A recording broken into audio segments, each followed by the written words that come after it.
Alrighty, you guys, good morning to you. So today's one of those days I'm going to bring you along. I think we're going to talk about the importance of pictures and checking out jobs, because I just keep seeing it go on and on, and I even see it through some family members that are starting businesses and whatnot. And we need to understand the importance of our technology that we're gifted with. That is such a blessing that I hold in my hands and I can do what I can do with it. So we're gonna get started. Stay tuned. All right, so while we get in the heat of this stuff here, I'm off to that service call. I was able to steal one of the work vans, so it's pretty nice. You gotta remember how important pictures are.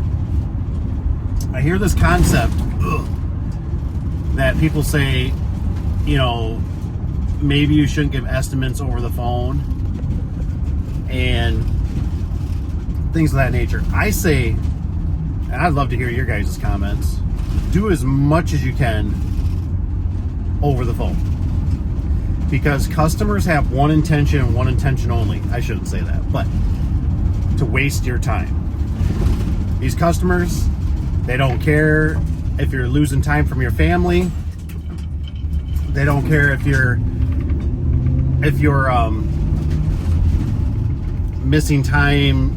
They just don't care. They just don't care that your business goes under. You can't pay your employees.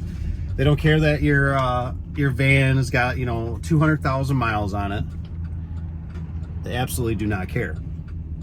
So what I do is I'm always like, if you can get pictures for the most part of everything, and I'm going to put a few up here that I'll show you, and we'll talk about this job. And I'll show you, what a picture can do.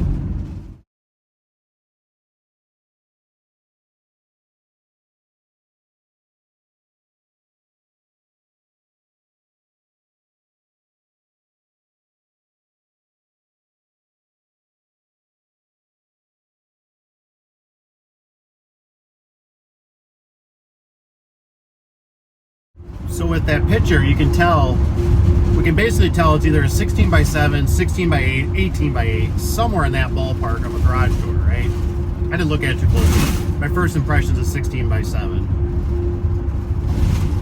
All that with a picture, right? Because without a picture, it could be an 8 by 7, it could be a 12 by 16, it could be anything, right? It could be all the above, but we just narrowed that picture, that garage door down, right? And I have them take a picture of the outside for a reason too, because I'm looking for any cracks in the door. I'm looking for any defects. I'm looking to see if they smashed into the door at all. So I'm kind of already somewhat prepared for when I get to the job. If the door has been hit, I'm already gonna be prepared that I might just clamp the spring or do a temporary fix, and I might be ready to sell them a new garage door. So from the pictures, I haven't even been to the job yet. I'm driving there right now. So with the pictures, it doesn't look like the door's been hit. It looks like it's missing a strut in the middle. So I am concerned that the door already might have some fatigue in the middle where it's ripping. So I'm gonna check that out once we get to the job. I'll let you guys see it. So obviously they took a picture of the broken spring. I can tell it's 2 broken springs. So my guess is it looks like it originally was a non-insulated door, which she told me somebody insulated it before she bought the house. So that tells me I'm back. It was the fuzz. I don't want to get in trouble with the fuzz, even though they got computers and radios, and but they're trained. They're trained. So I can already tell it's probably a 207. It's a 218 spring for wire size. So see how many I already have the upper hand here. I've already taken a lot of surprises out of this job. So anyways, I'll let you know some more once we get to the job. We'll check it out together. Peace out.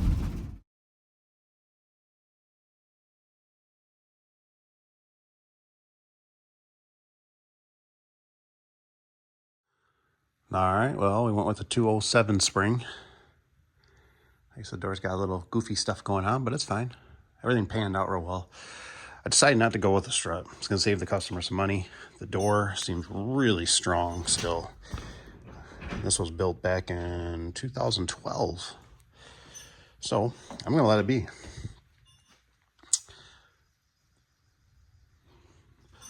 Got a nice lift master on there, which is really nice to see. Let's take a look at the outside. I can hear the neighbor's door from this area. I can hear the neighbor's door slapping. Their chains, something's going on with their chain. It's funny how when you do garage doors for a living, let's see, there's nothing. Absolutely nothing. It looks great. Huh, plastic guy. Imagine that.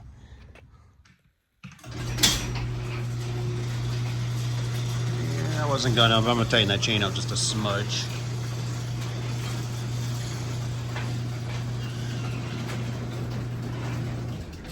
One thing you always want to do. Oh, I'm so sorry. I stepped on something. Let's check your cables. Always check your cables. This insulation's something else. Cables are good.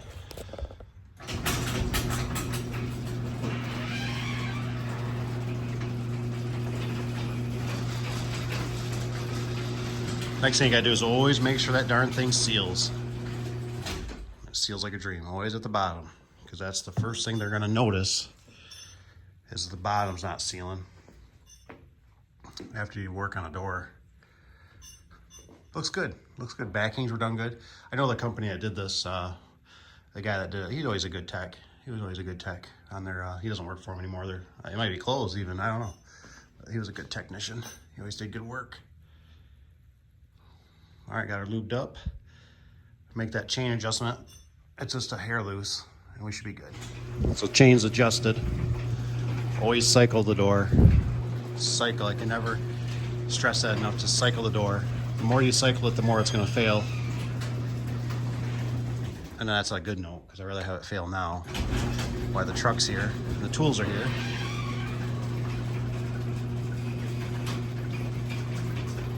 Chain sounds a lot better. We're still sealed. If you want to take it a step farther, you can always lift up on the door. The door is secure, so it doesn't have no jolt in it. And the reason I say that is because you don't want it to have that lift, because if it has that lift, the wind, the vacuum and stuff in here, it could change. So run it one more time. Make sure it's out of the opening. Seeing that the customer drives an SUV, so it's not super high, but she decides to get a truck. Oh yeah, we're out of that. See how we're out of, I can see the header. They're gonna hit the header before they hit the garage door, which is a good sign. Cool. I think this customer's all set. Besides this funky installation. But it is what it is. It's definitely close. She understands that the foam can get in the way of the photo eyes. Shooting across. Good old AMAR door. Remember the AMAR doors? I think they got away from this. Comment below. I think they got away from this, but I remember this goofy system. I hated it because you're married to their system. It drives me nuts.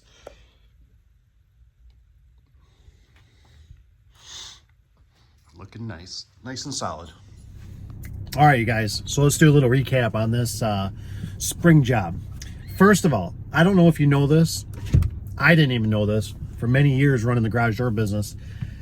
But did you know that, think about this, with two garage door springs, they work in sequence, right? They work actually better together. And I know I just seen this again because I had to fix my father's door.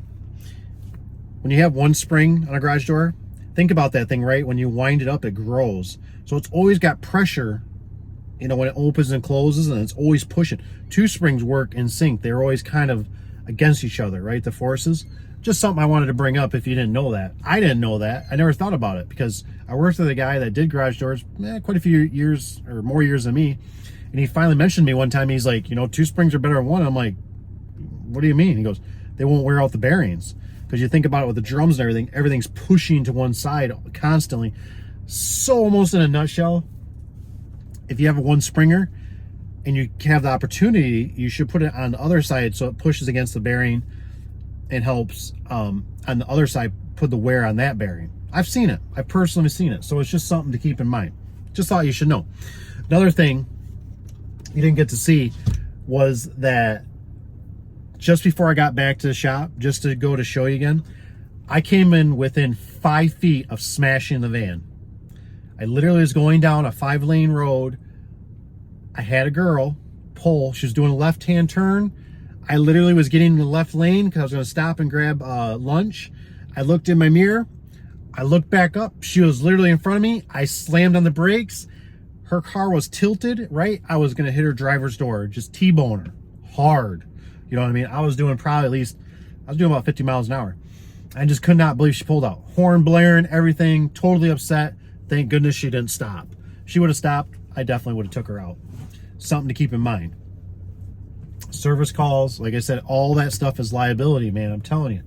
So, anywho, I think I'm going to wrap it up with this one. It's probably getting long enough. I hope you guys have a wonderful day, morning, evening. You know what? We'll see you on the next one. Take care, you guys. Have a great day.